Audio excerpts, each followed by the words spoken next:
O tempo transcorre em mim celeremente, tão afoito que finda. Acho que sei afinal a que vim, e já me vou. Uma pena, não há tempo mais para mim. Volto silente à matéria cósmica que em mim um dia se organizou para me ser. Uma vez somente. Se a gente pudesse na vida ter uma máquina de xerox humano, né? De passar naquele túnel e sair 3, 4, 5, 10 Darcy Ribeiro, eu acredito que a nossa nação seria hoje 50 vezes mais do que era. O Darcy pensava muito grande, muito grande. Eu acho que ele nunca pensou nada mesquinho. Ele tinha uma visão da vida que me atraía muito. Eu aprendi com o Darcy, eu devia ter, sei lá, uns 28, 30 anos, uma frase que definiu minha vida. Ele me disse uma vez, nessa América Latina, nós só podemos ser duas coisas, resignados ou indignados. E eu não vou me resignar nunca. E aquilo virou para mim um lema de vida.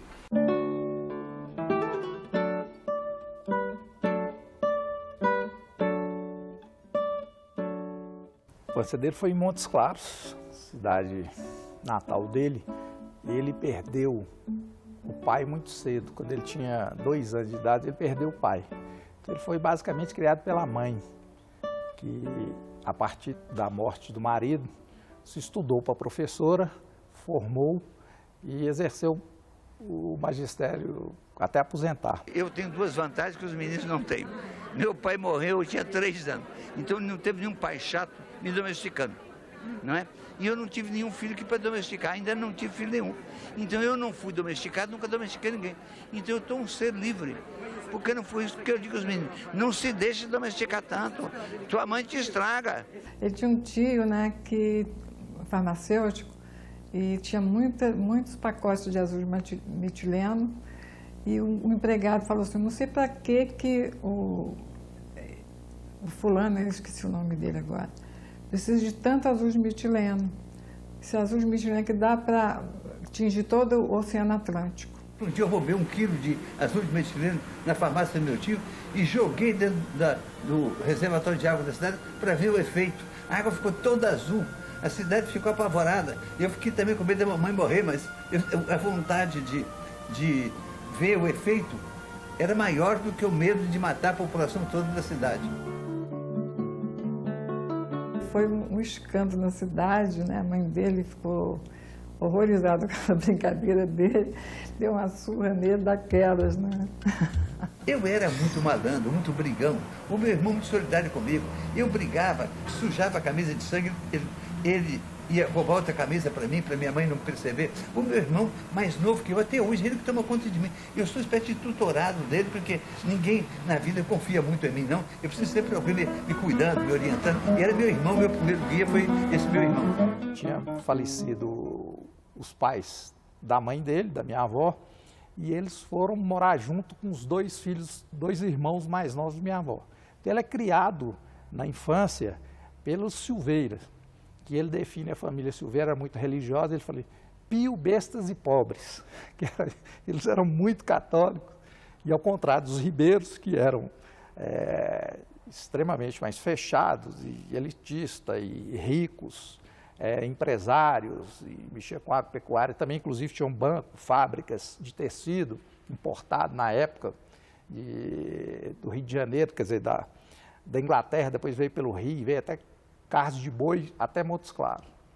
E por volta dos 13 anos de idade, ele aproxima da família Ribeiro e fica encantado com o Plínio Ribeiro, que era o irmão do pai, e que depois foi até deputado federal no Rio de Janeiro. Nessa primeira fase da infância dele, como na época, 24, início do século passado, a mulher não tinha praticamente direito nenhum reconhecido, a família paterna dele, que era família influente, que era família política tradicional da cidade, a família Ribeiro, tomou todo o patrimônio que seria de herança dele e de meu pai.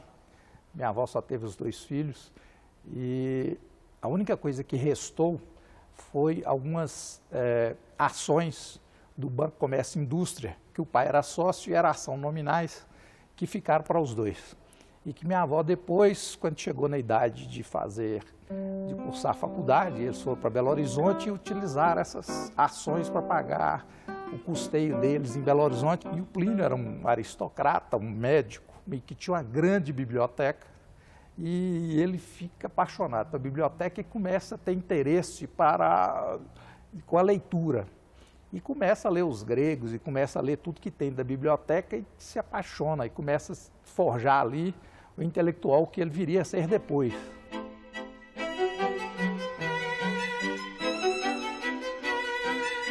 Ele já vai para Belo Horizonte, quando ele vai, já tem essa influência enorme de leitura, que já aos 4, 5 anos ele já tinha lido muito na biblioteca do Plínio. E continua tendo esse interesse por isso, principalmente sobre a história da Grécia e outras coisas que ele vai descobrindo, né? Outra literatura. E, inclusive, o Partido Comunista, que é um professor dele, o Amílcar Martins, que era o professor da Escola de Medicina, que era um dos líderes do Partido Comunista, faz a cabeça dos 2 e os 2 começam a militar. Ele era encarregado de uma célula política de motorneiros, que eram aqueles profissionais que dirigiam os bondes elétricos em São Paulo. E o que é que acontece? Como Darcy sempre foi um grande libertário, ele nunca envelheceu, a não ser fisicamente, ele acabou rompendo diplomaticamente com o Partido Comunista Brasileiro, ficou à esquerda, mas era insuportável para ele a disciplina partidária. De repente, em 54, eu levei um susto da minha vida, o suicídio de Getúlio. Morreu sacrificado pelos interesses internacionais contrários à emancipação econômica do Brasil e por grupos nacionais revoltados com o regime de justiça social por ele instituído para amparar os pobres e humildes. Eu disse, que é isso? Não há mar de lama. Esse homem vai criar a Light e vai criar a Petrobras. Em função disso, ele é levado ao desespero e se dá o drama mais tremendo da história brasileira. Um homem de 72 anos, da minha idade, às 7 da manhã, aponta um revólver e arrebenta o coração. Foi o modo de virar. A direita teria tomado o poder. Lacerda teria sido presidente da República.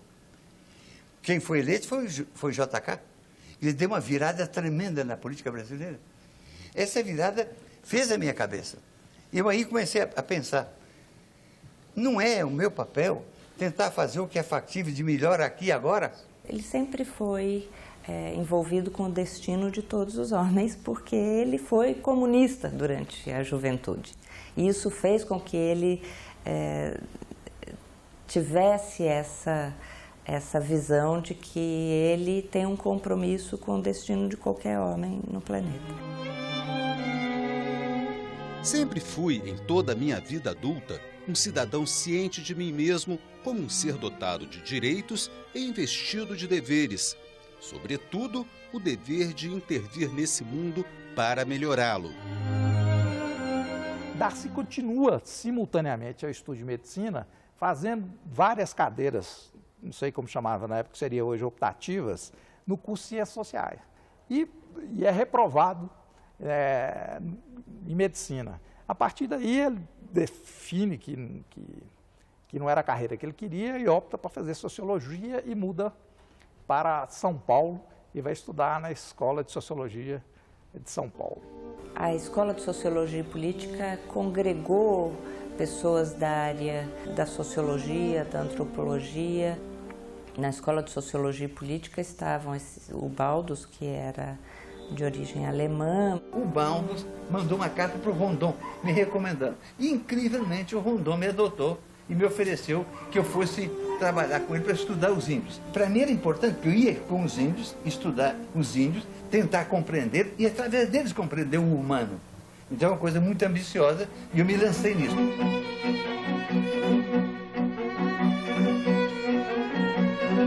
O Serviço de Proteção aos Índios, que foi recriado, né, nos anos 40, ele possuía uma seção de estudos. Essa seção de estudos era responsável pela memória visual, fotográfica, cinematográfica, sonora das populações indígenas. E o Heinz Fortmann era o fotógrafo técnico de fotografia principal do SPI nos anos 40. E eu começo a trabalhar com o Fortmann como meu cinematografista preferido. Eu andei mais com ele que com outro.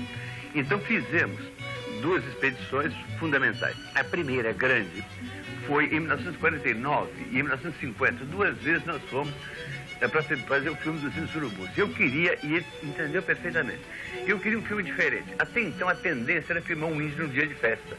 Era filmar o índio emplumado, o índio pintado. Eu disse, não, eu quero um filme diferente, eu quero um índio todo dia. Um índio na vida diária dele. Então o Festa entendeu perfeitamente. E nós fomos lá e selecionamos um casal, lindo casal. E foi com esse casal que pela primeira vez, Cossó e a mulher dele, é que nós fizemos a rotina diária. Como acordam, como saem na roça para colher mandioca, como vivem, como tomam um banho, como dão banho na criança. Ele fez, por exemplo, a filmagem de como o índio faz uma flecha. Nós levamos dias, porque o índio não sabia, estava sendo filmado, ele nunca tinha visto um filme. Então, simplesmente, o índio ia fazer uma flecha e terminava a flecha. E o Festa filmava o que podia. Então, o índio fez umas 10 flechas, enquanto o Festa filmava, pôr na máquina de lugar diferente. Porque eu não podia dizer ao índio, para essa flecha aí para filmar depois. Ele continuava fazendo, e ele em flechas diferentes. Ele mostra toda a habilidade extraordinária que está nas mãos, na coordenação motora e ocular de um índio, para fazer essa coisa que é uma flecha, tem que ser absolutamente sopesada, equilibrada e que é capaz de voar reto, porque tem umas plumas colocadas na posição exata para dar a ela um movimento de rotação. Alguma coisa muito importante para se ver aí, que é o Cossó, o Tuxaba Cossó, fazendo um fogo para o moquém. Moquém é o que se chama esse arranjo de varas onde assam. O veado foi cortado em postas, cortado com o couro e com os ossos. E ele fica aí durante umas 5 horas sendo cozido lentamente.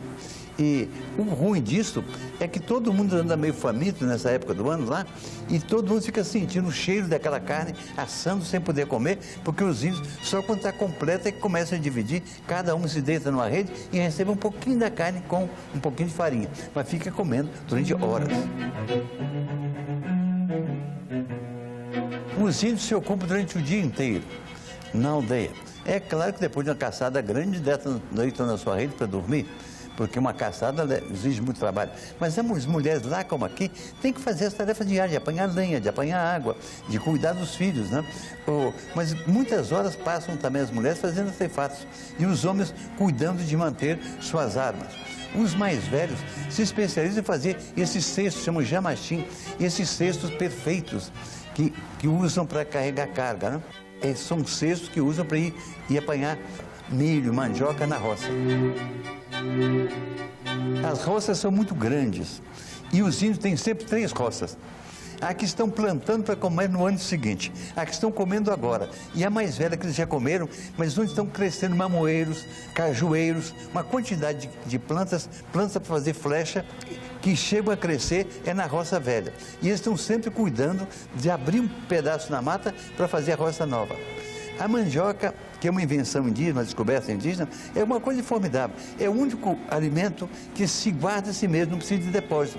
E os índios são sábios, porque além de deixar na terra até colher para usar, eles, ao plantarem, replantam. Você vê, metem outra vez um pedaço da maniva, que é o caule da mandioca, para que ela volte a dar. Realmente é a planta mais fabulosa que jamais se inventou, porque tem uma quantidade de fécula que você não encontra em qualquer outra, e tem essa qualidade de não precisar ser depositada. Ela se deposita a si mesma. Dizem que o trabalho das mulheres é carregar a carga e do homem ficar com a flecha para defendê-la. Na verdade, essas divisões formais não existem. O homem sempre ajuda a mulher.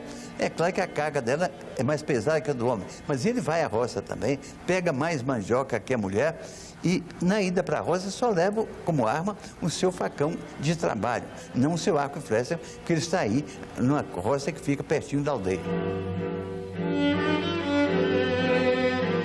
Ela carrega sempre a criança até que ela possa integrar-se no grupo da aldeia, que alcança uns 4 anos. E carrega sempre nessa tipóia. É uma faixa de algodão que ela mesma tece, colocada ao redor do corpo, e onde a criança aprende a andar com a segurança da faixa, vai ao seio, vai às costas, anda por onde quer. E ela tem que carregar sua carga de mandioca, além de carregar o filhinho. A mandioca colhida é levada para um rio, onde ela deve pubar, deve ficar durante uns 15 dias para fermentar, porque esses índios fazem uma farinha que é fermentada, uma farinha com a mandioca que passou muito tempo dentro da água. Depois é que trazem, como está vendo aí, trazem essa mandioca puba, desfazem das cascas e colocam aí, numa espécie de canoa que existe, para desfazer os nós da mandioca. É o que ela está fazendo. E em seguida vai para a grande invenção indígena, que é o tipiti. Você vai ver, um cesto flexível. É uma invenção formidável. Esse cesto flexível é esse daí, o tipiti. Quando ela enche o tipiti de mandioca, depois ela estica o tipiti de uma forma fantástica. E o tipiti arranca todo o sumo da mandioca, que é ácido hidrocianídrico. É um veneno feroz.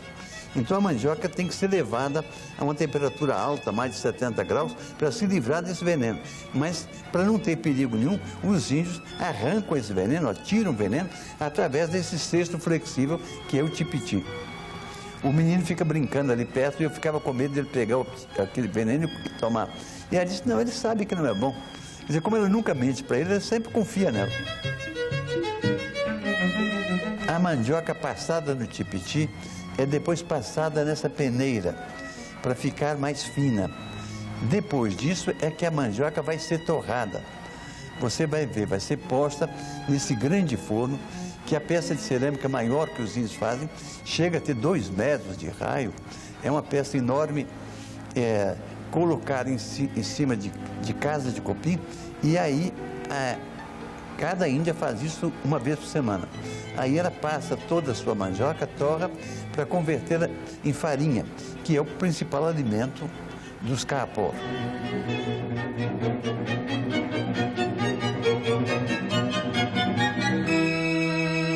Farinha já pronta, vai ser guardada nesse paneiro, o cesto, lançando desde cima para perder a fécula que ficou solta, para não ter perigo de fermentação. É daí que ela vai tirando diariamente, várias horas por dia, a farinha, que é a base da alimentação, é o pão dos índios.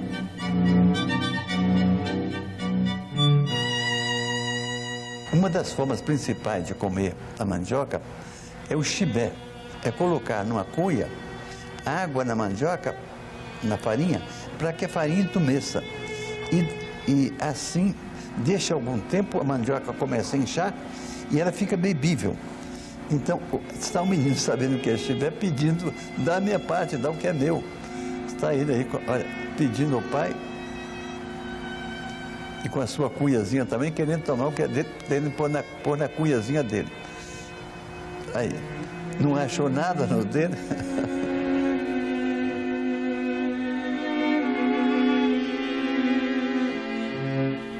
Vamos ver aí, Cossó nos ensinar como é que os índios tomam o chibé. É por goles assim grandes, é assim que tomam. Esse é o principal alimento. Eu gostava muito. Cada manhã tomava uma cuiona de chibé. Mas é também muito bom banana, que vem da roça velha, já madurinha, amarelinha, e que são deliciosas. Fazem também cozidos, de milho, de várias outras coisas, de mandioca, de batatas, de várias coisas. Esse é um xerimbabo. Xerimbabo quer dizer um ente querido, um ser querido, como um irmão. É um bichinho, como esse caninjé-ju, que é um papagaio amarelo.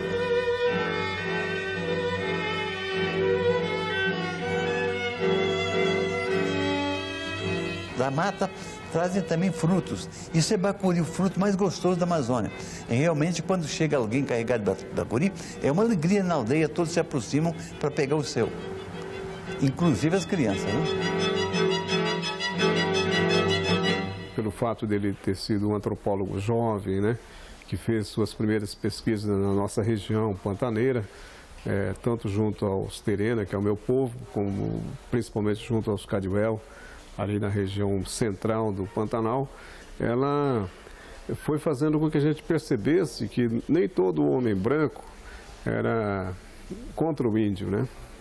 E, por outro lado, os nossos líderes mais velhos perceberam a importância de criar novas alianças com as pessoas que tinham uma visão. Naquele tempo não havia, por exemplo, questão ambiental.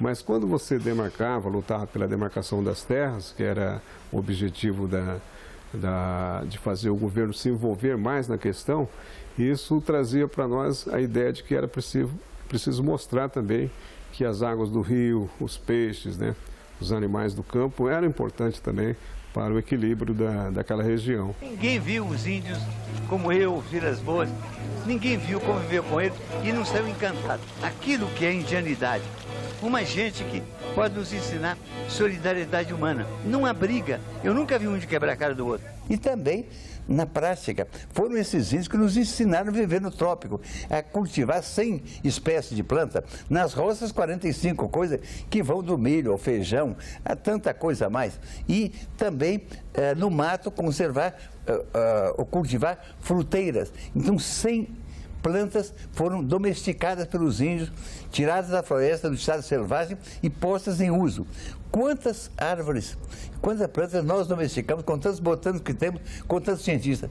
Meu querido, nenhuma.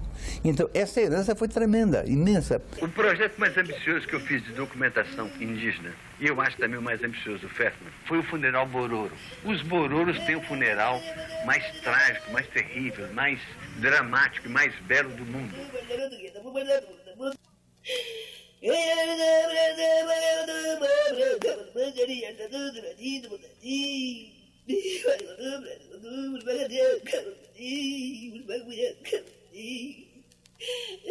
O Rondon teve a comunicação de que o cadete tinha morrido e me mandou fazer a documentação. O Rondon sabia como era. E esses índios estavam sempre insistindo com o Rondon. Venha morrer aqui, Rondon. Só nós saberemos enterrá-lo.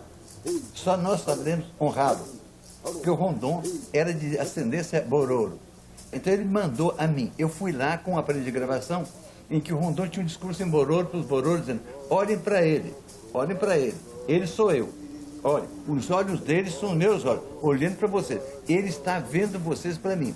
A boca dele, fala dele é minha fala. Os ouvidos dele vêm me dizer aqui tudo que vocês disseram a ele. Ele sou eu, olhem para ele. Deixem ele participar totalmente da cerimônia do sepultamento do cadete. Eu cheguei e tinha começado o sepultamento. Quando um grande chefe morre, eles fazem um cerimonial imenso para que o mundo se equilibre, para o mundo poder sobreviver.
Um filme raríssimo, um média-metragem belíssimo, sobre, segundo Darcy, um dos rituais mais dramáticos da nossa humanidade, né, do homem. Lá eu pude ter um convívio muito interessante com eles, porque foi um convívio em que eu fui objeto de estudos. Por exemplo, eles descobriram que a palma do meu pé era delicada como a minha mão ou como a mão dele. Como eles andam descalços e o pé é muito grosso, então o que eles gostavam ficava sentado na rede e pegar meu pé e passar na cara. Ficavam passando meu pé, assim, se acariciando com meu pé, achando uma coisa perfeita. Depois um dia eu dei uma gargalhada qualquer e mostrei o molar de ouro que tem aqui. Eles viram, foi um horror, porque passaram a meter a mão na minha boca assim para pegar o dente de pedra que eu tinha. Pior é que eu tinha levado um cozinheiro, Cesário, um cozinheiro preto, eles nunca tinham visto um preto. Ficaram entusiasmados, mas lavaram preto várias vezes com areia para ver se pela pintura se clareava um preto Cesário. Nos 40 anos de convívio com os índios e luta pelos índios também, há uma coisa de que eu me orgulho muito que eu fiz. Foi ajudar a criar o Parque Indígena do Xingu.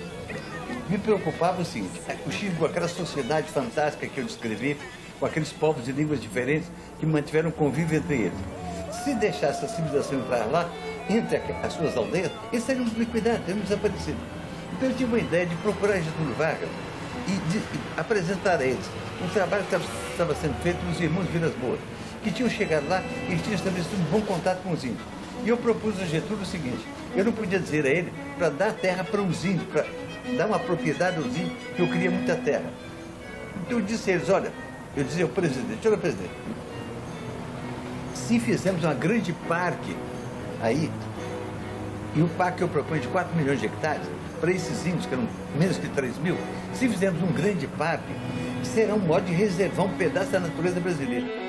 Getúlio concordou, e concordou então em dar 4 milhões de hectares a 2 mil índios do Xingu. Entregar a eles para eles cuidarem, para existirem no futuro. O que estava fora disso virou tudo pastagem.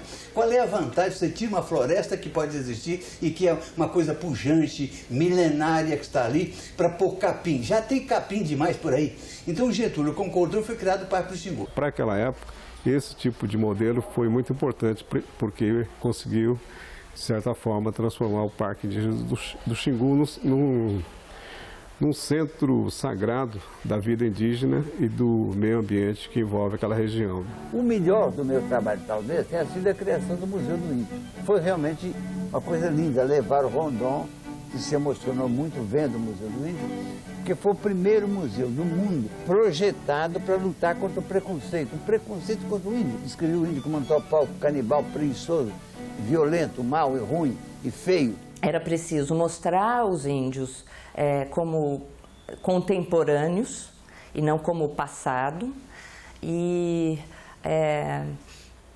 não como selvagens ou pessoas sem habilidades para a beleza como os índios de fato são. Ou seja, o saber que os índios têm, o conhecimento que eles têm sobre a floresta, o meio onde eles vivem, suas músicas, seu artesanato, sua arte plumária. Então, mostrar como estes são povos com saber desconhecido por nós, com uma beleza, com uma profundidade não esperada. Primeiro dia de Juruna no Congresso. O brasileiro talvez tenha cabeça muito pouco, cabeça muito pequena, não é muito carecido, ele tem cabeça muito culto. O brasileiro que aceita mais a consciência importado, a linguagem importado, ele não quer saber a vida do índio, ele não quer saber a consciência do índio. A convivência cordial é um talento indígena e há muitos talentos mais. Como todas as sociedades indígenas estão muito ocupadas todo o tempo em formar suas crianças. E tem um amor pelas crianças que é fantástico. Na aldeia, eu sempre estava assustado, dizer, olha esse menino, pequenininho de 2 anos, andando na aldeia, no meio de fogos, porque tem uma fogueirinha debaixo de cada rede, porque de madrugada faz frio. Ela disse, ele sabe o que é quente. Ninguém enganou ele experimentou, aquilo é quente, não é bom. Isso de tratar as crianças com respeito, mas de deixar que ela desenvolva a sua própria personalidade, a paciência que tem com a criança, o amor que tem com as crianças, é a primeira educação. Amá-lo para ensiná-lo também a amar as pessoas. Ele vai lá e bebe nessa cultura, constrói o museu para refletir sobre isso, né? e, segundo ele, passa os 10 anos mais felizes da vida dele e que se humaniza e lava o olho para ver o povo brasileiro, o país, de forma diferente.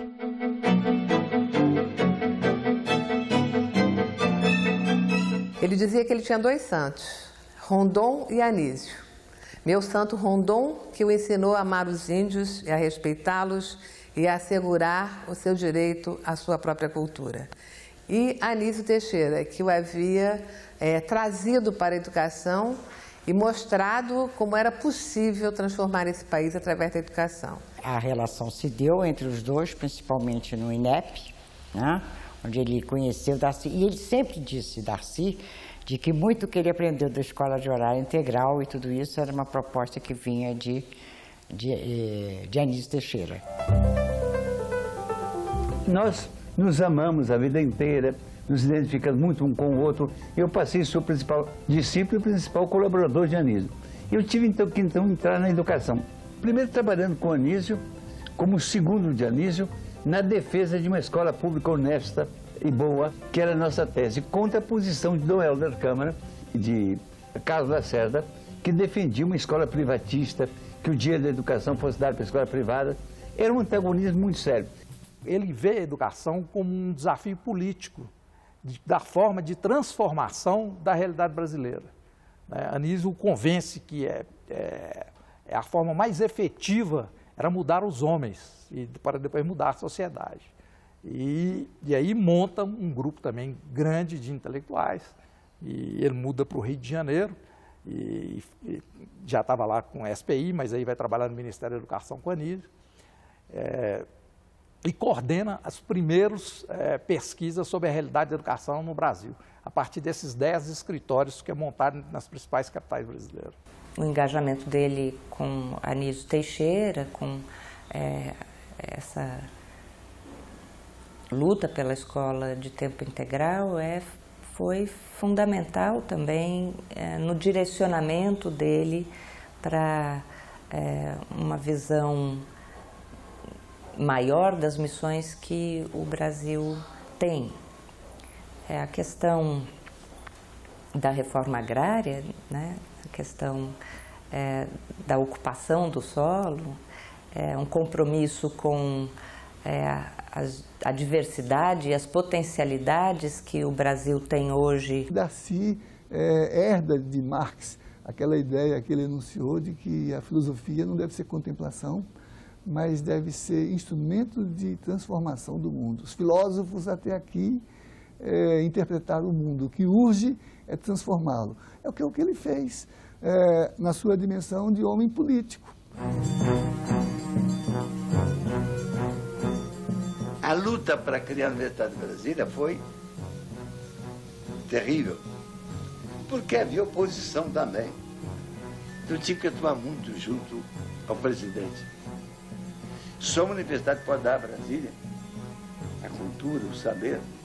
Uma universidade autônoma, em que os professores podem assessorar o poder público porque são insubornáveis. Uma universidade capacitada a dominar o saber humano. Na criação da Universidade de Brasília, eu ficava impressionadíssima. Era uma coisa muito bonita, porque o Anísio Teixeira, aquela figura calma, né, dizendo as coisas pausadamente, o Darcy aquele turbilhão, porque ele pensava mais rápido do que ele falava, então trombava nas palavras e dizia coisas belíssimas e a pessoa ficava assim meio assustada, de repente o Anísio falava, não, então ficava uma coisa linda, linda, porque todos os dois muito, muito competentes, muito inteligentes, mas com um caminho diferente, porque vieram de caminhos completamente diferentes, e o intelectual também era diferente, mas ambos de uma janela altíssima, pensando altíssimo e vendo o mundo de uma maneira muito bonita. Ele cria a Universidade de Brasília, que era a principal filha, digamos, do Darcy, era uma universidade para pesquisa, para se envolver exatamente com os estudos que o Brasil exigia, né, de toda a intelectualidade e os especialistas do Brasil. Quando ele estava criando a Universidade de Brasília, ele ligou para o Roberto Salmeron, Tiômino, essa gente toda que estava lá fora, ele, no telefone ele dizia, vocês já tiveram esse privilégio, vocês têm que voltar para o Brasil, Não fiquem pensando em dinheiro, não, porque iam ganhar 1/10 do que ganhavam lá fora. Né? Não fiquem pensando em dinheiro, não pensem no Brasil e nos jovens brasileiros. Nós precisamos dar uma força a esse país, a esses jovens, para fazer um Brasil bonito. A hora que está criando a Universidade de Brasília, ao mesmo tempo tinha que ter o apoio do governo federal. E ele começa a conviver com grandes intelectuais, que ele tira a gente de todos os outros poderes, Vitor Nunes Leal, Hermes Lima, que depois vira primeiro-ministro, e com a classe política também, Tancredo, né? Ele começa a conviver com esses grandes intelectuais, mas que estavam em outros poderes também, e que começa a chamar todo mundo para conhecer, se envolver e apresentar propostas para a criação da Universidade de Brasília. Niemeyer, para a parte de arquitetura, junto com Lelé, né, o Vitor Nunes Leal e todo mundo na parte de direito, e cada área ele vai selecionando o que tinha de melhor.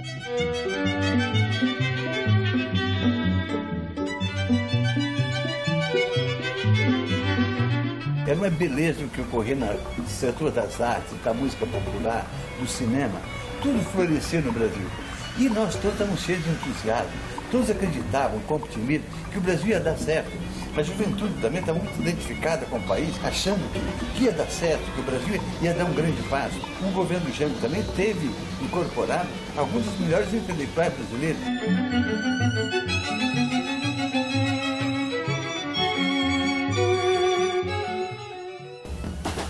Rio Grande do Sul. Brizola desapropria 20.000 hectares de terras improdutivas e as distribuiu a 10.000 agricultores da região de Sarandi.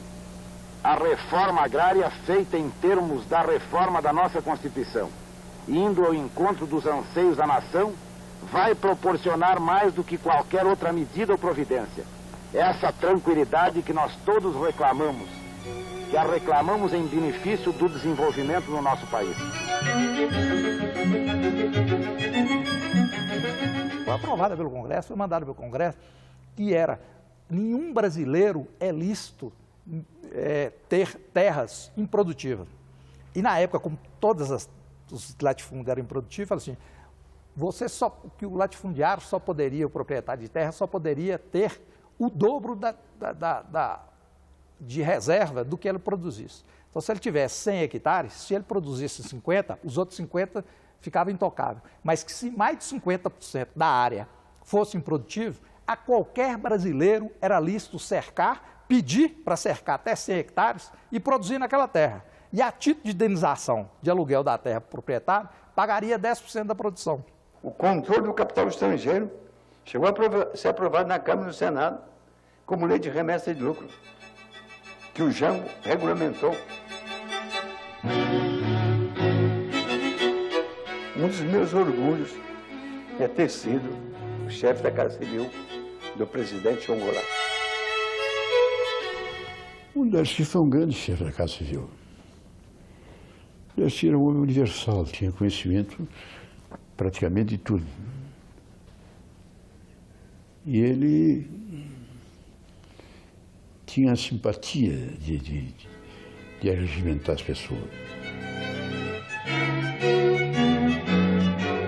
Eram poucas pessoas que estavam chamadas para posições de poder, pessoas com a visão moderna, com a visão de esquerda, pessoas marcadas por um sentido de nacionalidade, de patriotismo, de vontade de fazer esse país dar certo. E ao lado do povo, pelo progresso do Brasil.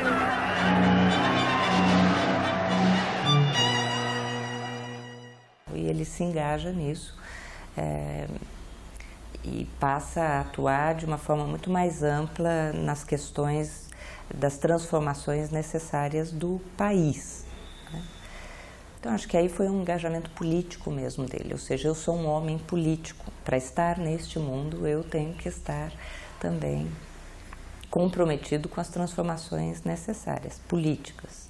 Na época que ele era chefe da Casa Civil do Jango, né, ele tinha uma atitude bastante inconformada com relação à situação do país e muito identificado com o pessoal que lutava por reforma agrária, que lutava pelas reformas em geral, a luta anti-imperialista, ele era muito identificado com isso, né? E ele não teve pejo nenhum em sair da Torre de Marfim acadêmica e entrar na vida política com toda a sua grandeza e toda a miséria da vida política do cotidiano. Ele foi ministro da Educação, ele foi chefe da Casa Civil, num momento especialmente turbulento do Brasil, ajudou a coordenar um projeto que seria um projeto de futuro. Poderemos estimular o investimento de capital estrangeiro se dermos a esse mesmo capital uma compensação justa. Quando eu falo justa, é exatamente para expressar o pensamento do país de justiça.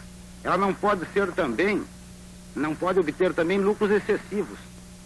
Lucros que a enriqueçam muito depressa em detrimento do interesse nacional ou à custa do empobrecimento do país. Por isso desejamos encontrar um termo justo em que elas tenham uma remuneração justa, razoável pelo seu capital, que possam obter lucros, mas que, se dedicando a atividades de interesse nacional, esses lucros possam também trazer benefícios ao país.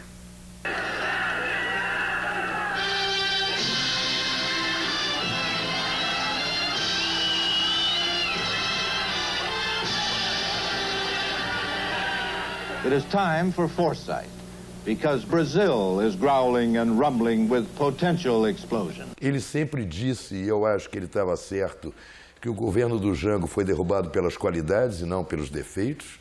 A derrubada do Jango foi esquematizada lá fora, o governo americano, com gente aqui de dentro, praticamente toda a elite nacional. E Darcy foi um dos que resistiu. Resistiu o quanto ele pôde. O Brasil não pode seguir o caminho vermelho. Se falharmos agora, não teremos uma outra Cuba, mas sim uma outra China em nosso continente americano. Creio ser este o momento oportuno para fazer um convite oficial a Goulart. Na pauta, sugiro uma visita à nossa base aérea de Offutt, em Nebraska.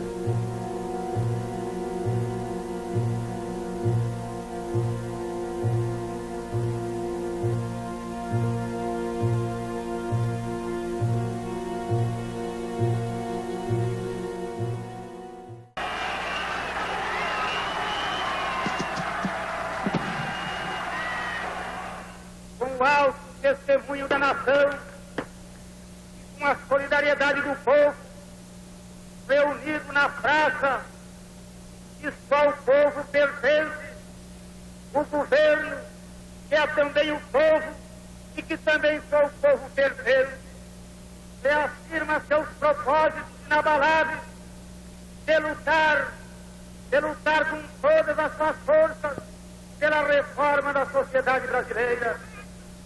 Não apenas pela reforma agrária, mas pela reforma tributária, pela reforma eleitoral ampla, pelo voto do analfabeto, pela elegibilidade de todos os brasileiros, pela pureza da vida democrática, pela emancipação econômica, pela justiça social e, ao lado do povo, pelo progresso do Brasil.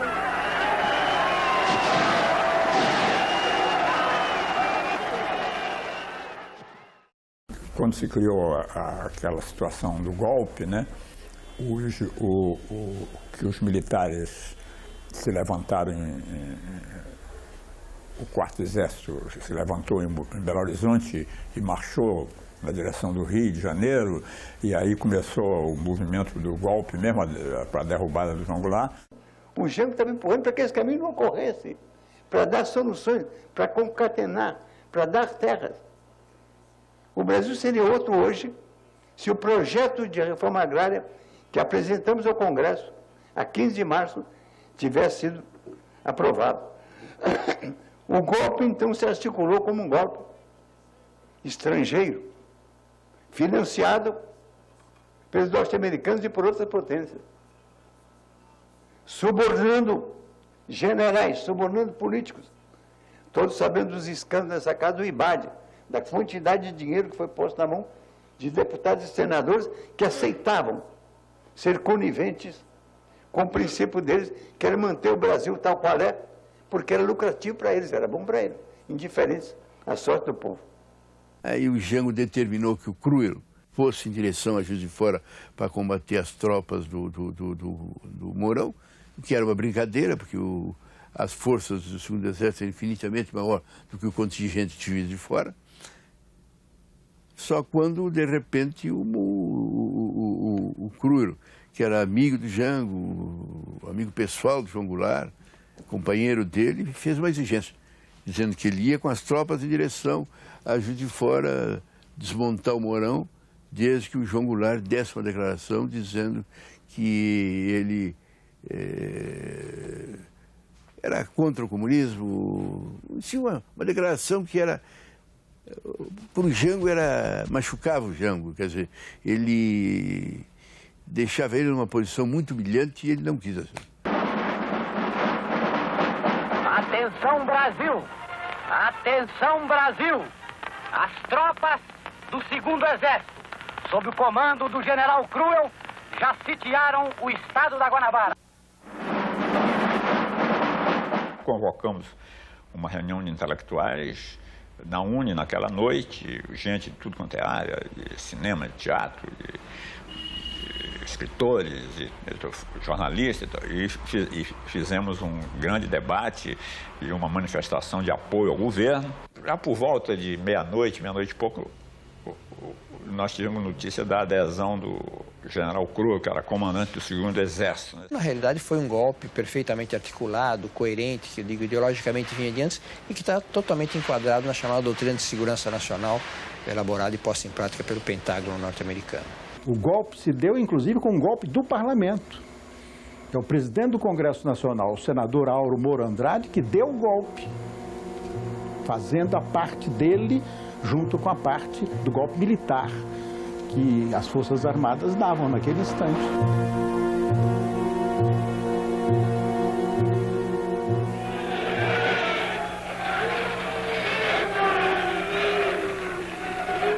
Sob a nossa responsabilidade, a população do Brasil, o povo, a ordem.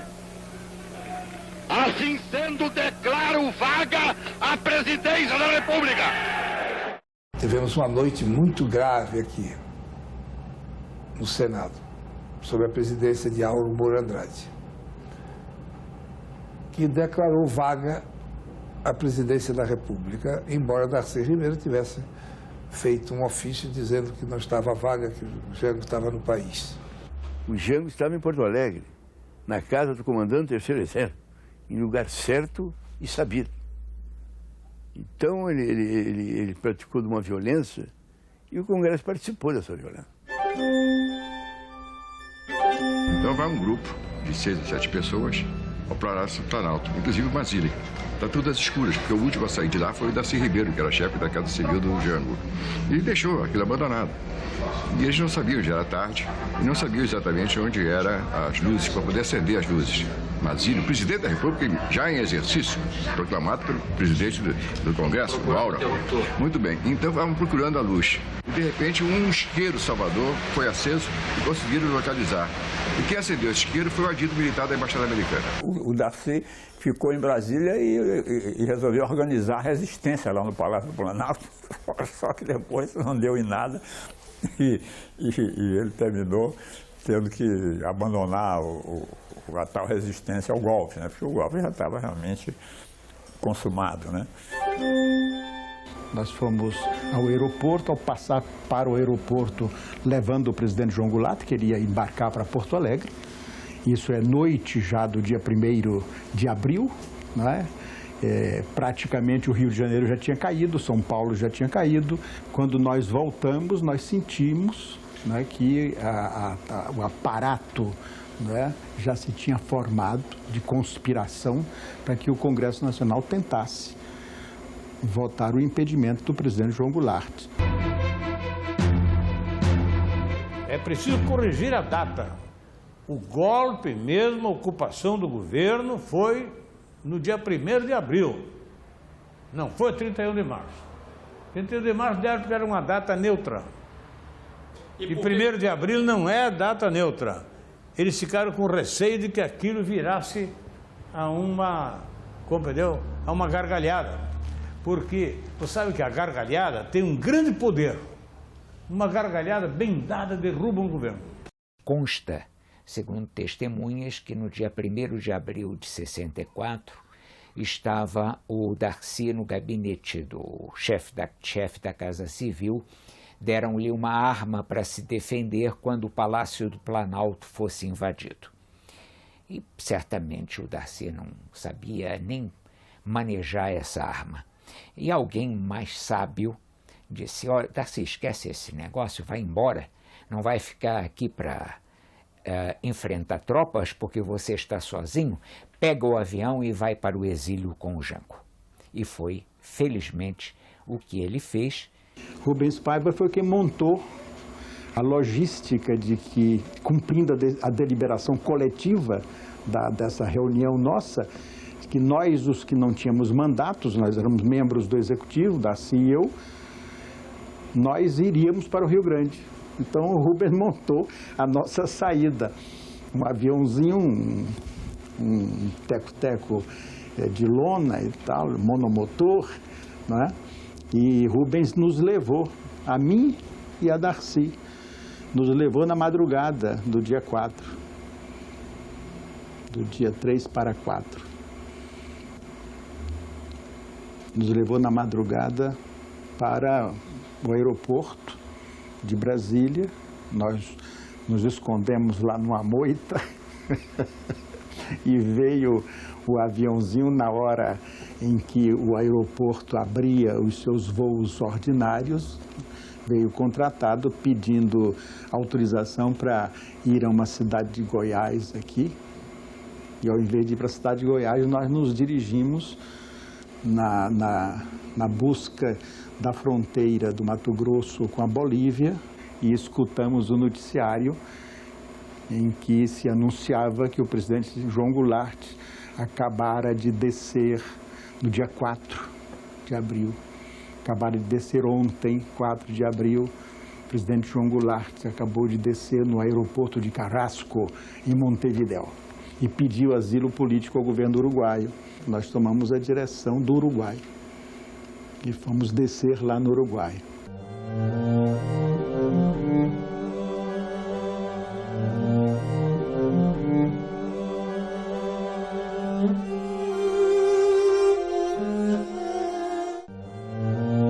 Uma coisa interessante, que Darcy sai daqui dia 3 de abril. Ele é o último a sair, porque até dia 3 de abril ele fica, Brizola já tinha saído fora, Jango já tinha saído, todo mundo tinha saído fora, e ele fica dentro do palácio tentando resistir, certo? E só no último momento que ele vai embora e foge para o Uruguai.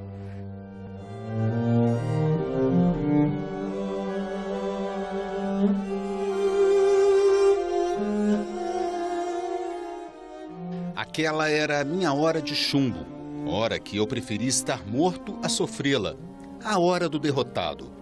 Não disse palavra. Lá fiquei mudo, me roendo. Nem pensar ordenadamente pensava. Só sentia uma dor surda que retesava meus músculos, estirava meus nervos e me deixava pronto para disparar. Para onde? Para nada. Em 1964, eu era o segundo homem do governo do Jango. Eu era o chefe da Casa Civil. Vocês podem dizer, é responsável então porque ajudou ele a cair. Teria responsabilidade. Mas aquele governo tem a dignidade de que foi o governo do Brasil que maior número de intelectuais chamou para o poder, para a presidência e para ajudar o Brasil. Foi o governo que mais seriamente tentou passar o Brasil a limpo. Diziam que o Jango era um comunista, não era. Ele criava 20 mil cabeças de gado, engordava 20 mil cabeças de gado por ano. Tinha muitas fazendas, uma delas de 80 mil hectares. Só que ele dizia, com 10% das propriedades nossas, nós podemos criar 10 milhões de propriedades de 30 hectares. E se tivermos 10 milhões de propriedades, a propriedade está muito mais defendida. E é claro que a classe rural brasileira, a UDR de então, se exasperou contra. Mas o principal que fez com que os Estados Unidos mandassem derrubar, o ruim de conspirar com os Estados Unidos é esse. Você conspira, viu, Rosisca? Depois de 20 anos eles contam tudo.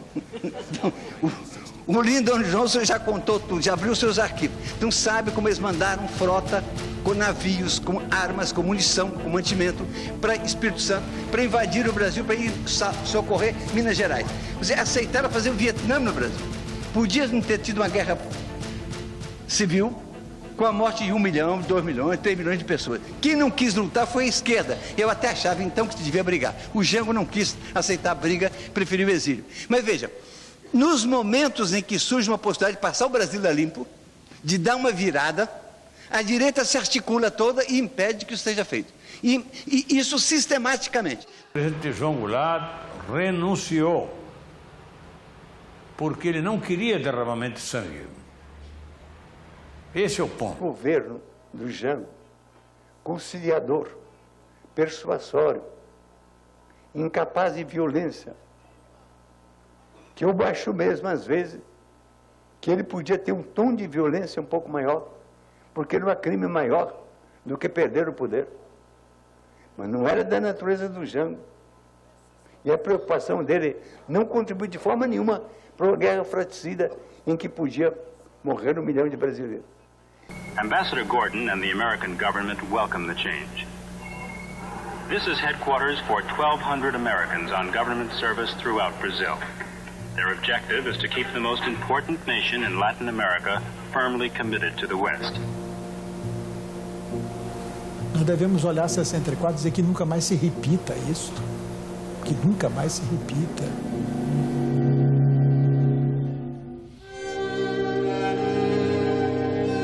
Os primeiros meses de exílio são terríveis, porque todas as pessoas estão vivendo no Brasil ainda, mentalmente, não vivendo no exílio.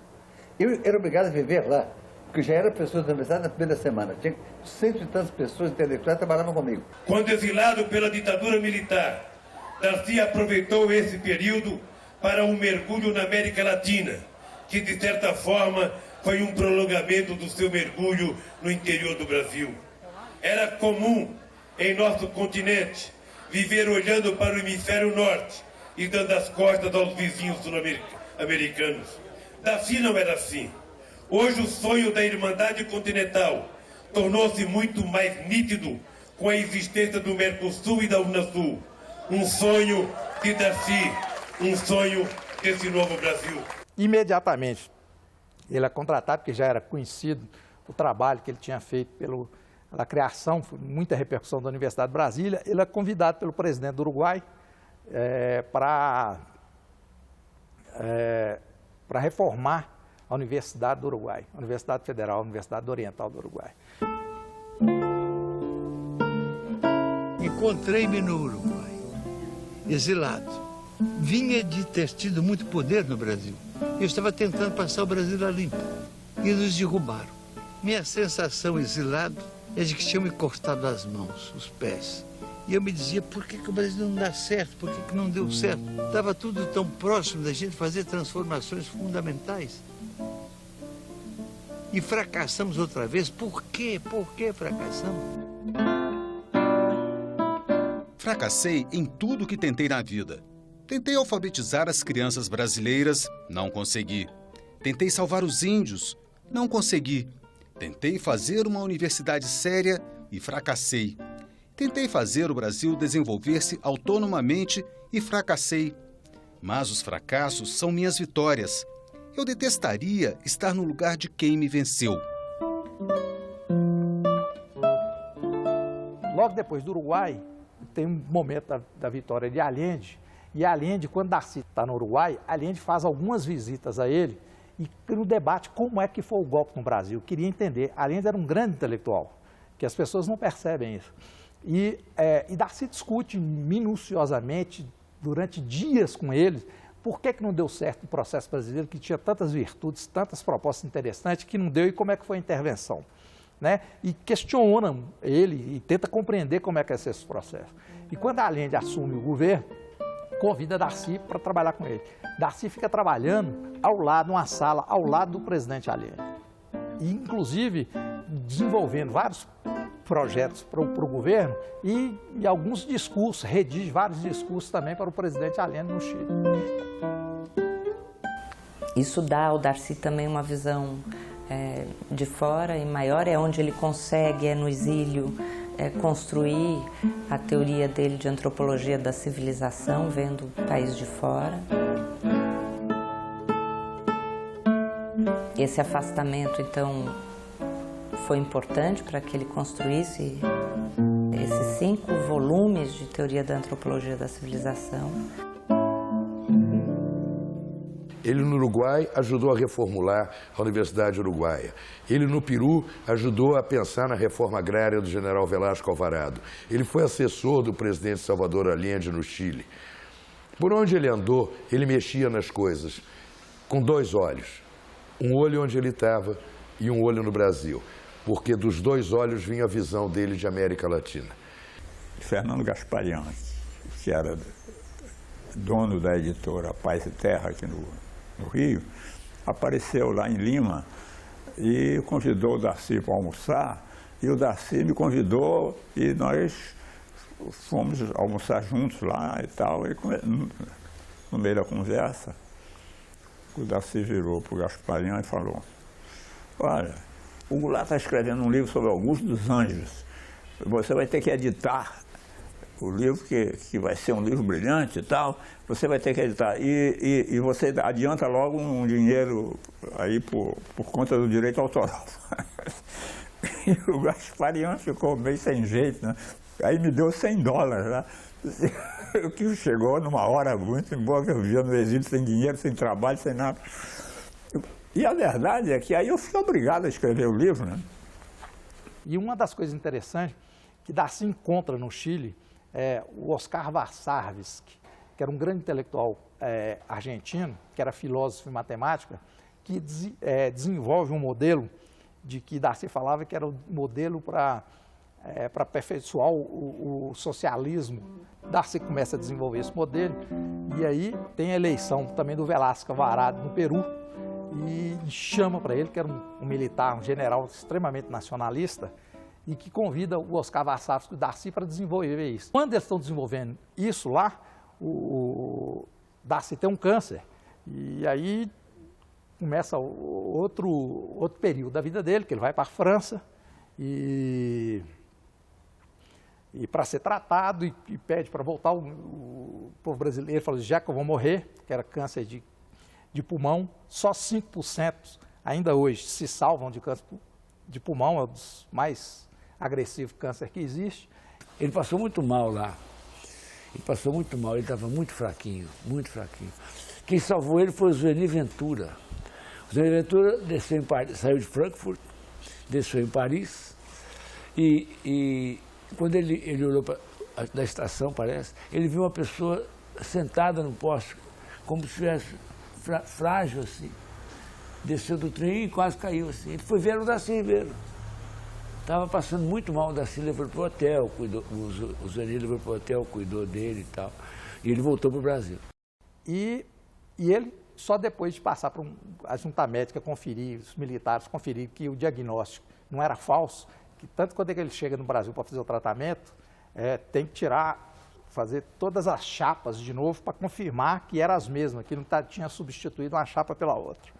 E vem para ser operado aqui no Brasil. Fica aqui quase 6 meses se recuperando e sendo seguido pela polícia política. Onde é que você vai, quem está entrando, conferindo documento na porta de apartamento, não só no hospital, depois que ele vai para o apartamento. E querendo mandar ele de embora, porque ele não morreu, então tem que ir embora, porque acharam que ele ia morrer.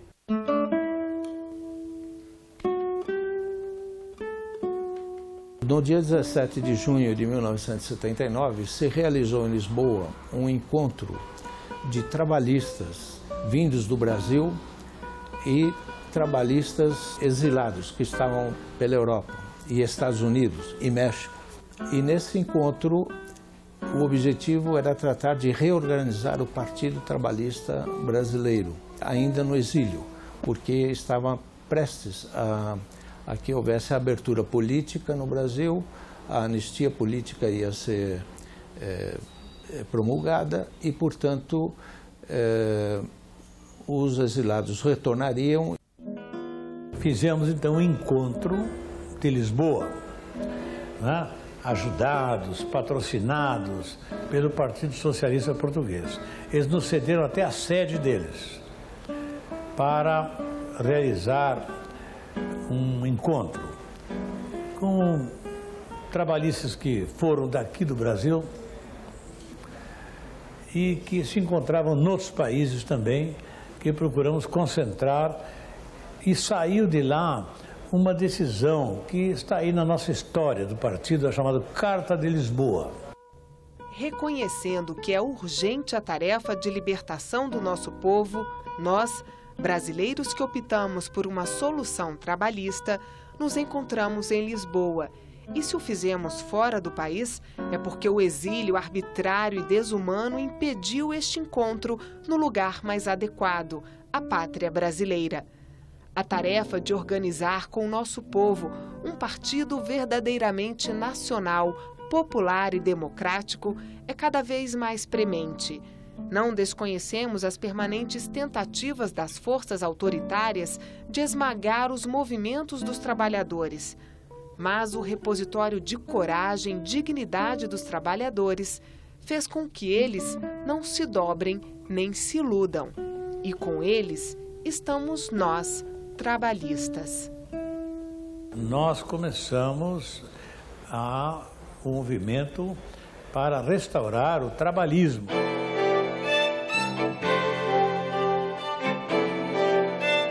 Ele redige o estatuto do PDT, ele que faz o estatuto e que pega e convence o Brizola a ir para a social-democracia, para a Internacional Socialista, e que apresenta os grandes intelectuais na época que Darcy conhecia por causa do trabalho dele, que é o Willy Brandt, o Mário Soares, e que aproxima Brizola desse pessoal na criação do partido e logo depois retoma a vida política em 82. Depois de passar o golpe, tudo, ele se elegeu vice-governador do Leonel Brizola, aqui no Rio de Janeiro, né? Aí começamos o grande programa do CIEP, que discutimos muito, tomar as ideias mais caras a mim, do tempo do Anísio. E eu pensava fazer como o Anísio estava fazendo, escolas parque, escola clássica. A criança passaria 4 horas na sua escola comum, tendo aula, e mais 4 horas numa escola parque, em que ele teria estudo dirigido, em que ele aprendia a usar as mãos, em que ele fazia ginástica, em que ele comia mais uma refeição, para dar a escola de tempo completo, que é a escola do mundo. No mundo inteiro não existe escola de turno, é sua invenção brasileira.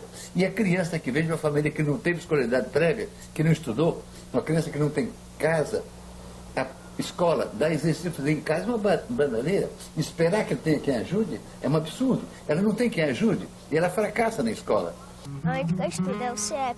Eu vou abrir um portão aqui para te mostrar, tá? Vem cá. Cá. Olha lá quadro. Tá vendo? Lá quadro. Vamos lá, eu vou te mostrar. Vamos lá para esse quadro. A gente chuta a bola aqui.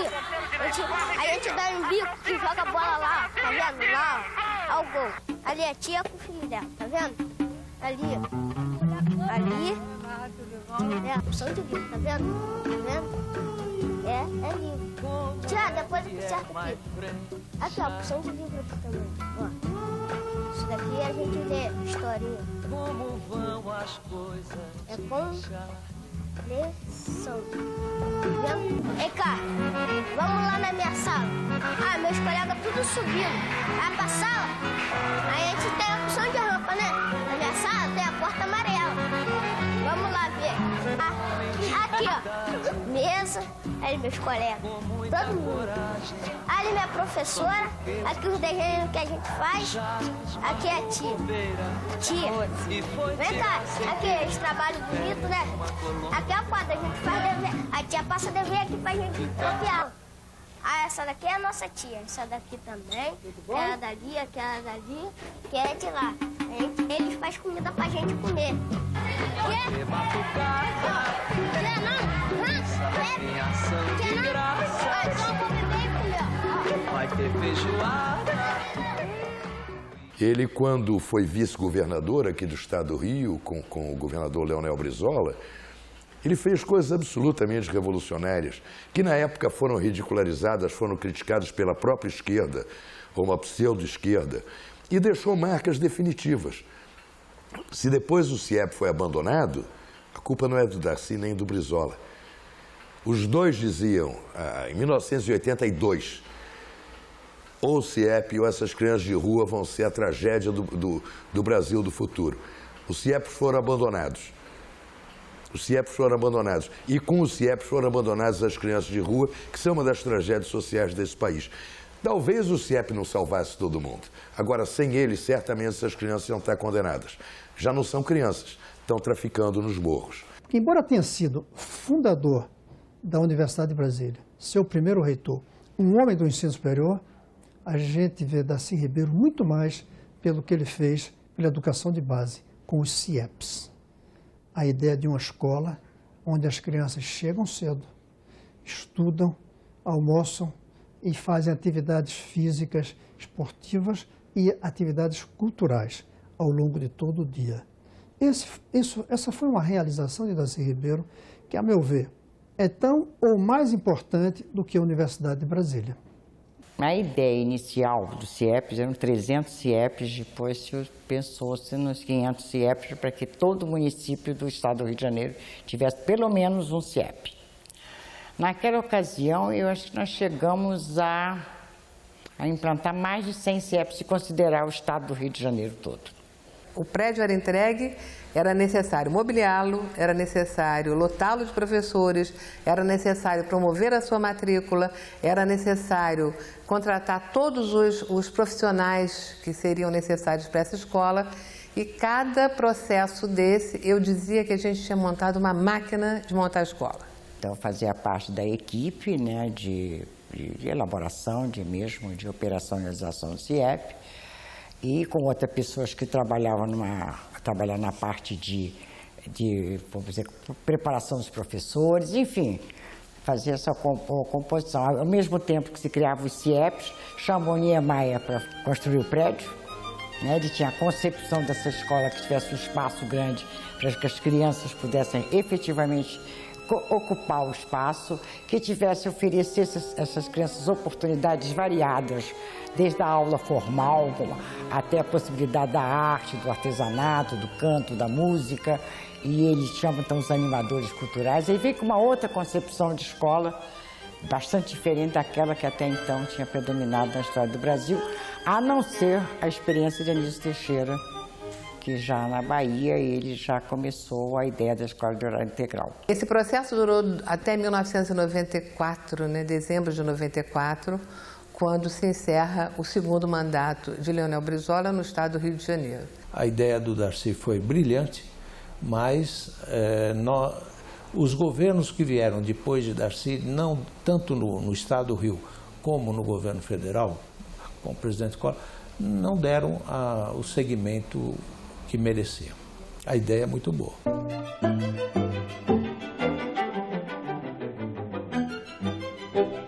O discurso dele, quando entrou para a Academia Brasileira de Letras, ele diz assim: olha, eu serei imortal porque depois de mim muitos falarão de mim. Essa é a minha imortalidade, que eu, depois de viver, alguém fale de mim. Meus nobres pares, aqui estou cumprindo o velho, sábio rito acadêmico de incorporar-me à nossa casa, recordando aqueles que me antecederam na cadeira. Confesso que me dá certo tremor da alma o pensamento inevitável de que com uns meses, uns anos mais, algum sucessor meu, também vergando nossa veste talar, aqui estará, hirto, no cumprimento do mesmo rito para me recordar. Hoje é que me tenho contente frente a frente neste pouso acadêmico. Nunca supus que o alcançasse. Temendo o contrário, o desmerecia invejoso. Me veio, porém, na hora certa dessa velhice em que ingresso, ainda era um trôpego para consolar-me dela.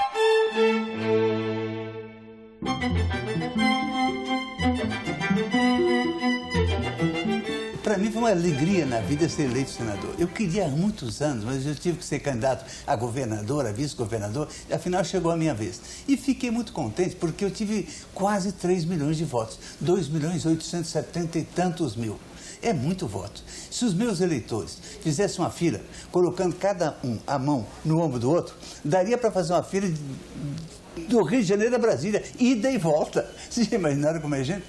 Imagina quanta gente que é, e só imaginar, supor que cada uma dessas milhões de pessoas foram lá na urna colocar meu nome. Então eu sou muito grato aos que votaram em mim e quero muito ser um bom senador do Rio de Janeiro, o que significa ser um bom senador do Brasil. O Senado existe para o Brasil. Aqui eu estou tentando atuar no Senado, não só ajudando a fazer as leis que os senadores apoiam, participando das comissões, que é um trabalho muito intenso no Senado, mas apresentando meus próprios projetos. Ele falou assim, você sabe qual vai ser a minha primeira lei, projeto de lei no Senado? Eu falei, não, o senhor não me disse. Ele falou, vai ser a lei do trânsito. Eu falei, mestre. Ele falou, vai ser assim. As ruas, estradas são do povo, que permite que por elas trafeguem os carros, os ônibus. Ele era sensacional. Primeiro para simpatia. Depois porque sentar lá no cafezinho do Senado, daqui a pouco já tinha uma roda enorme. É um lugar tranquilo, de bom convívio, mesmo que as pessoas que têm posições diferentes, opostas, podem conviver cordialmente. Há algumas pessoas de gênero mais explosivo, mas isso são exceções. O tom do Senado é de uma convivência civilizada, de homens que cada um deles tem o seu partido, o seu pensamento, mas não está esgrimindo isso contra o outro. Conviver muito bem. O Darcy, senador, conseguia estabelecer alianças com determinadas áreas que não eram exatamente do seu partido ou do seu quadrante ideológico. E foi isso que ele fez com a Lei de Diretrizes e Bases de 92 até 96, estabelecendo aliados, conversando, chegando a denominadores comuns. A Lei de Diretrizes e Bases da Educação, que era uma guerra que tinha que mudar, praticamente ninguém fez, hoje leva o nome dele porque ele praticamente fez sozinho. Ele pegou o negócio, fez e se matou, se argumentou, chamava um, chamava outro, e aprovou a Lei de Diretrizes e Bases. Podia ter sido uma lei péssima. Fiz todo o esforço, continuo fazendo para melhorá-la. Precisamos de uma lei libertadora da educação, uma lei dinamizadora, que incentive, porque a educação vai muito mal, muito mal. Na escola primária, metade dos alunos está na primeira série, muito poucos completam a quarta série, e uma pessoa só alfabetizada quando alcança a quarta série. O ensino secundário de 3 anos é muito ruim, ninguém aprende nada, o pessoal chega na universidade cada vez pior. No ensino superior, os professores fazem de conta que ensinam e os alunos fazem de conta que aprendem. Um horror. Então essa lei é muito importante.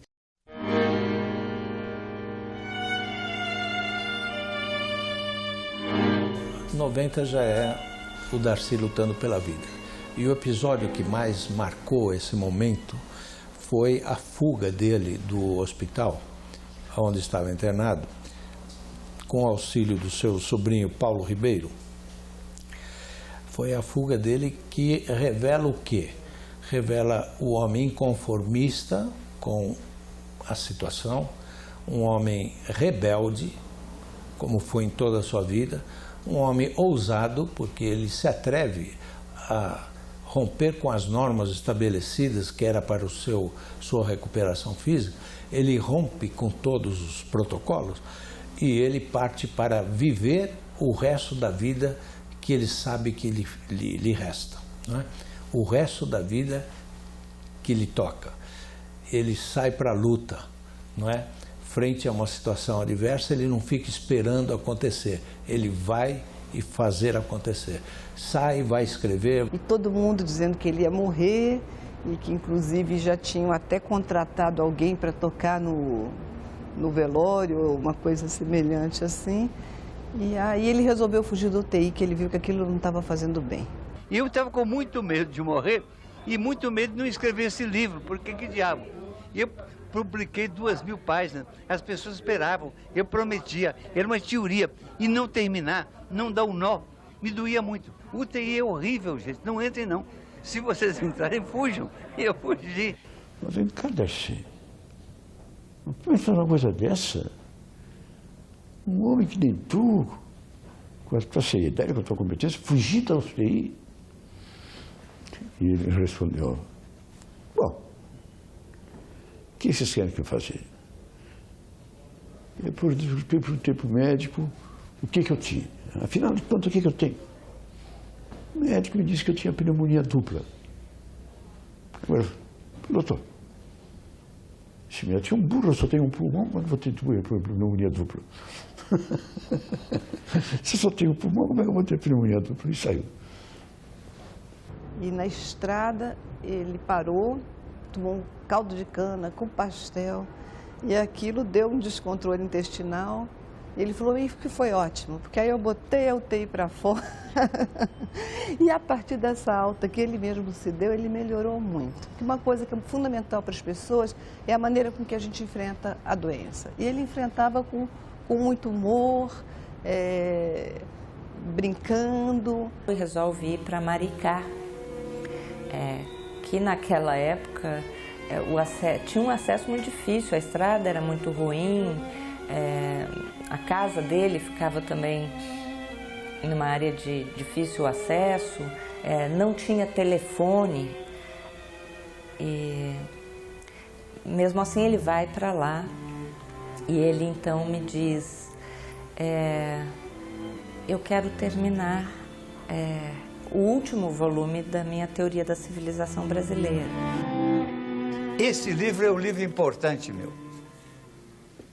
O Povo Brasileiro deve sair dentro de uns 10 dias. Não está editado ainda, é o primeiro exemplar. O Povo Brasileiro tem 30 anos e 40 dias.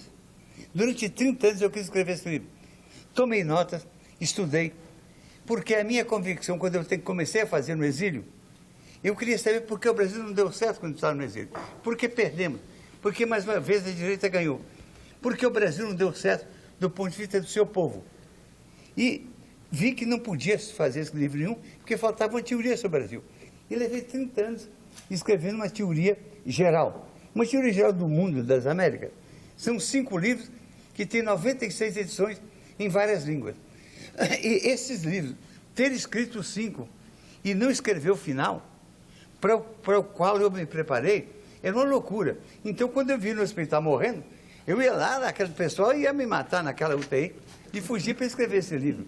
Então, eu escrevi esse livro em 30 anos que eu me preparei e mais 40 dias, depressa, com muitas secretárias, para fazer ligeiro antes de morrer.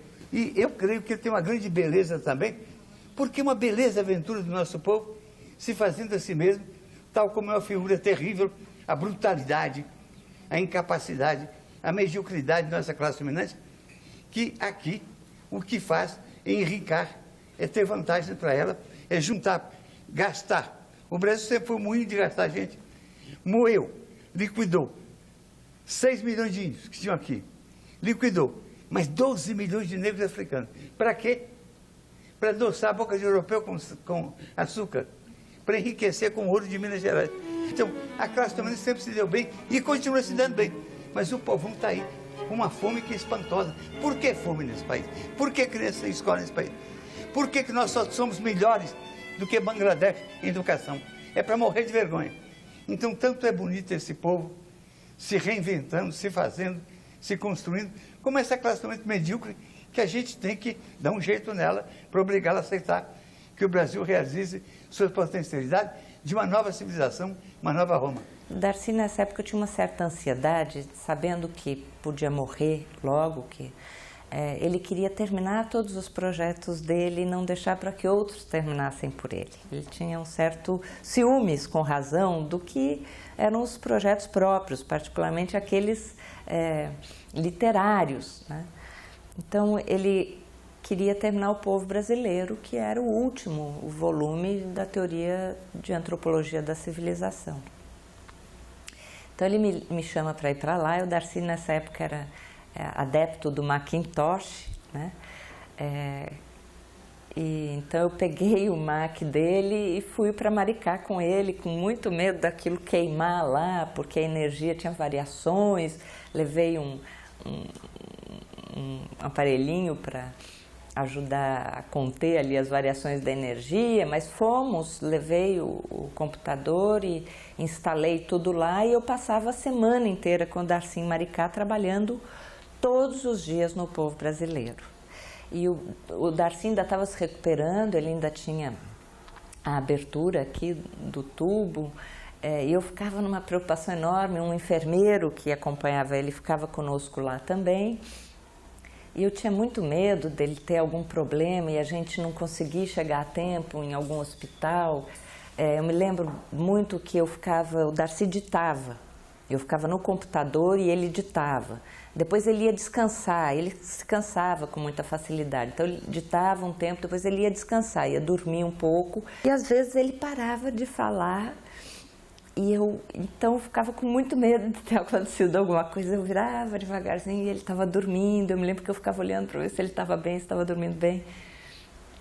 E aí, então um receio assim, às vezes ele ia também para a rede, ditava da rede, enfim. Mas foi um mês e meio e ele terminou o Povo Brasileiro, terminou de ditar, ou seja, ele tinha aquilo tudo na cabeça e ele não recorria necessariamente a muitas anotações ou a muitas sistematizações. Ele foi internado em 94. Então, quando chegou em 95, ele estava se recuperando, o cabelo já tinha crescido e tal. Eu falei, mestre, vou organizar uma festa para o senhor, Darcy para 500 mulheres. Ele falou, 500 mulheres, meu bem? Eu falei, professor. E vou pensar. Tudo bem. Aí eu fui para casa, quando chegou no dia seguinte, ele me ligou. Meu bem, 500 é muito para mim. Vamos fazer por 50. Eu falei, tudo bem, então vamos fazer por 50. E aí, eu falei, agora o senhor vai escolher as 50, porque eu vou ficar tirando gente de uma lista e as mulheres vão brigar comigo, né? O senhor, por favor, faça essa lista. Aí ele fez a lista das 50 mulheres.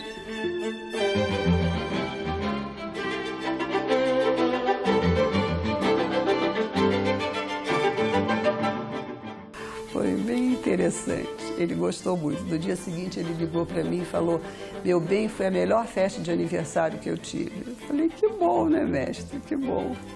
Mas eu acho que podia ser 500, ia ter.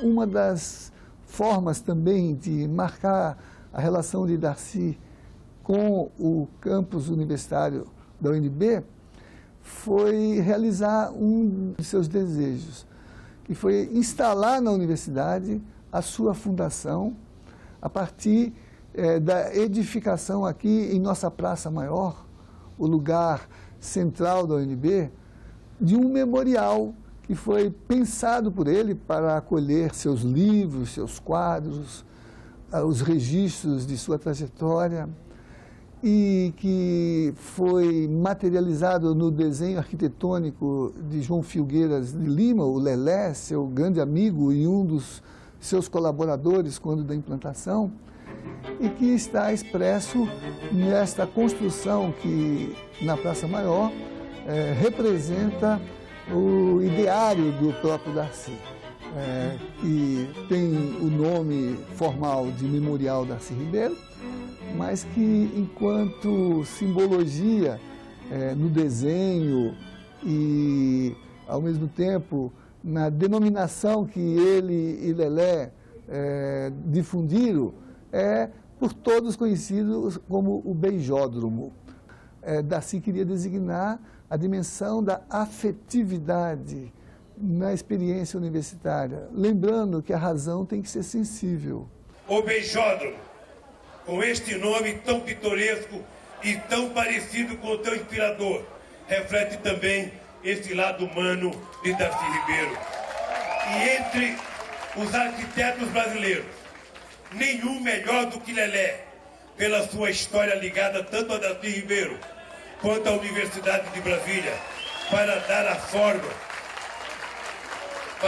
forma definitiva ao sonho do antropólogo que olhava para os índios, imaginando que o Brasil do futuro poderia aprender com eles. Em Lelé, Darcy encontrou o arquiteto cuja imaginação e sensibilidade sempre viajaram lado a lado com a sua. O memorial tem uma forma que muito conjuga uma maloca indígena com uma nave espacial, unindo o presente passado e futuro no mesmo espaço. No mesmo espírito que reina sobre Brasília, esta cidade futurista que tem à sua volta o Cerrado, a selva e o Pantanal. Hoje temos motivos para uma grande comemoração. Darcy Ribeiro está de volta a Brasília. E isto é uma maneira de dizer que, felizmente, o espírito de cidadania que Darcy sempre representou está cada vez mais presente na vida de todos os brasileiros e brasileiras. E hoje, graças ao apoio do presidente Lula, que na época aceitou examinar a proposta da UNB para aqui realizar essa edificação, a obra foi concluída no meu mandato, com o apoio do Fundo Nacional de Cultura, e ali hoje temos todo o acervo de Darcy, e é um lugar hoje de irradiação, porque é um centro de documentação, é um centro cultural, mas é também um coração pulsante do que Darcy representa para a educação brasileira e para a civilização brasileira. Ele dizia isso, com o seu pensamento forte, agregador e identitário, né? Então, Darcy está vivo entre nós, levamos mais de 17 anos para colocar aqui a sua fundação, e o Beijódromo hoje é um lugar de encontros em que a inteligência da UNB, mas também a afetividade da UNB e da sociedade brasileira tem para seu encontro permanente. Eu me atrevo a imaginar, presidente Lula, presidente Mujica, o que Darcy diria se estivesse aqui vendo dois presidentes de dois países que ele amou e que foram fundamentais em sua vida, lado a lado na cerimônia de inauguração do seu memorial. Outro, um nordestino retirante, um operário que se lançou na tarefa de refazer o Brasil. Os dois, como ele, passageiros da utopia, de uma utopia possível. Darcy certamente estaria feliz vendo quanto nossos países, a nossa América Latina, mudou e se aproximou daquilo que ele sempre quis. Estaria feliz vendo essa paisagem social, o retrato de nossos povos, sendo mudada. E ao mesmo tempo estaria exigindo mais, porque em seu sonho e suas paixões, Darcy era insaciável, um eterno insatisfeito que não descansava jamais. O que eu tenho para o Brasil é exaltação de sentir tudo que ele pode ser, vai ser, há de ser, e tudo que ele ainda não é. Eu tenho pena de, nos meus anos, eu fiz força para o Brasil dar certo. Eu tenho pena de que eu ando meio doentinho, posso até morrer, e fico com vocês encarregados de fazer esse país. Mas façam, sem copiar ninguém, realizando as potencialidades do nosso povo, potencialidades que são imensas, como uma civilização tropical e uma civilização mestiça e, sobretudo, uma civilização humana, que herdou dos índios essa capacidade, esse talento para o convívio, dos negros, essa espiritualidade, e dos europeus, a tecnologia, a sabedoria europeia. Nós estamos prontos para ser uma das civilizações do mundo. Quem sou eu? Às vezes me comparo às cobras, não por serpentário ou venenoso, mas tão só porque eu e elas mudamos de pele de vez em quando. Usei muitas delas na vida já longa. A última internação do Darcy foi em fevereiro de 97.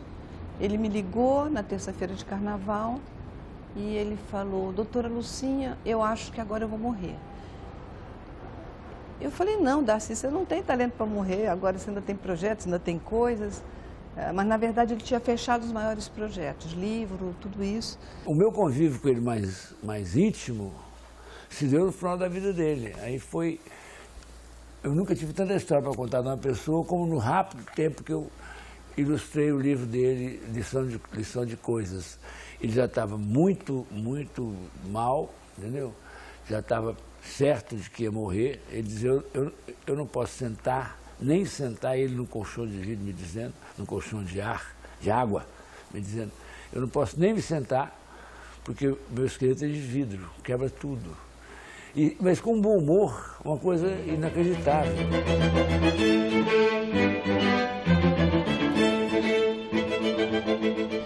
Ele falou, estou me sentindo mal, mas eu não quero internar, eu quero ficar em casa, eu não estou precisando de hospital. Estou ligando para saber se você está em Brasília e tal. Eu liguei de tarde, liguei na quarta. Quando eu liguei na quinta, ele falou, não, eu quero ir para o Sara. Aí ele veio na quinta-feira, não estava bem, a equipe logo estabilizou ele, aí ele deu uma pioradinha na sexta, já melhorou. No sábado, ele deu uma piorada de manhã, aí ele foi para uma unidade de mais cuidados intensivos. Quando foi de tarde, à tarde do sábado, ele falou, quero voltar para o meu apartamento lá no andar, que ele gostava aqui do andar. E aí a gente veio para o apartamento, ele estava ótimo clinicamente, tudo estável, tudo bem, super lúcido. E por volta das 8h30, ele falou para mim, eu queria uma criança para dar uma aula. Eu estou com vontade de dar uma aula. Aí eu tenho 3 filhos, eu falei, meu filho caçula tem 9 anos. Aí eu liguei em casa, falei, Felipe, está internado aqui, o professor Darcy, ele já sabia, porque estava acompanhando. E ele que está querendo dar uma aula, a aula dele é muito legal, acho que você vai gostar. Você quer vir? Ele falou, quero. Aí eu peguei o carro, fui lá, busquei o Felipe, chegamos aqui e o Darcy começou a dar uma aula belíssima, completamente compreensível para uma criança de 9 anos. Ele falou primeiro de antropologia, falou dos índios, da importância de entender as diferentes culturas. E aí falou que ele, na vida dele, tinha feito 2 coisas, entre outras 2 coisas muito importantes, que eram uma universidade e um sambódromo. E se Felipe conseguia explicar por que ele teria feito as 2 coisas. Aí o Felipe ficou olhando para ele assim, ele disse, a universidade é o templo da cultura erudita, do saber, da cultura acadêmica. O sambódromo é um templo da cultura popular. Os 2 são igualmente importantes. Então, um homem que faz uma universidade tem que fazer um sambódromo. Então, uma coisa belíssima. Quando chegou no domingo de noite, ele começou a falar, dormindo, ele falava um monte de números, e 50 milhões, e depois ele começou a rir e de repente ele acordou. Aí ele levantou da cama, foi até o banheiro, penteou o cabelo. Ele usava um pentinho preto que antigamente, acho que não existe mais, era Flamengo, uma coisa antiga. Ele penteou o cabelo e falou para ela, vamos. Aí ela, vamos para onde, professor? Vamos, eu tenho que fazer a palestra lá no Senado. Não, professor, o senhor tem que dormir, porque a gente, é domingo, é só amanhã que o senhor vai fazer a palestra. Aí ele se deitou e aí ela começou a conversar com ele para distraí-lo e falou, o senhor estava sonhando? Aí ele, por quê? Porque o senhor estava falando uma porção de números e depois o senhor riu. Ele falou, eu estava sonhando, sim. Eu estava procurando qual era o maior número do universo. Aí eu descobri, é o 0. Quantos mais zeros você coloca no número, maior ele fica. Aí ela falou, por isso o senhor riu? Ele falou, mas também o 0 é a minha morte, não é? Eu estive com ele lá em Brasília, e aí tem uma coisa muito engraçadinha, que eu falei com ele, Darcy, e essa coisa de morrer? Assim, papai, eu não ligo não. O que me irrita é que eu vou morrer e os seus vão ficar para aí vivinho, tudo vivinho. Isso eu não gosto. Até o último momento ele estava completamente lúcido. E assim, até o último momento que eu vi ele estava feliz. Inclusive ele quis dar essa aula, ele estava com vontade de ensinar, quer dizer, resgatar uma atividade que ele gostava como professor, né? E sair do mundo ensinando coisas ainda, né? A energia dele fluía sem esforço. Ele não tinha, assim, nenhum problema. O trabalho e a vida era a mesma coisa, né? Eu acordava à noite escrevendo, pensando as ideias, acordava tomando café da manhã, saboreando uma manga, a ver as notícias, mas ele não se impregnava dessa tragédia cotidiana que os jornais traziam as coisas. Ele simplesmente afirmava a vida. E é isso que eu vi ele mais fazer todo esse tempo, era afirmando as suas ideias, afirmando as alegrias com a vida, desfrutando ou de um vinho, ou de um trabalho, ou de tudo era um encantamento. E isso é raríssimo de ver, assim, porque isso a gente vê quando a gente é muito criança, muito jovem, e ele continuava, isso sempre, isso nunca mudava nele, em qualquer situação. Eu acho que até a tristeza, o Darcy tinha, assim, quase que 5 minutos para a tristeza.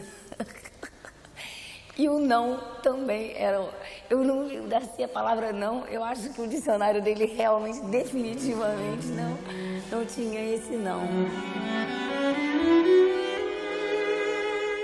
Eu não tenho medo da morte. A morte é apagar-se. É como apagar a luz. Presente, passado e futuro? Tolice, não existem. A vida vai se construindo e destruindo. O que vai ficando atrás como passado é a morte. O que está vivo vai adiante.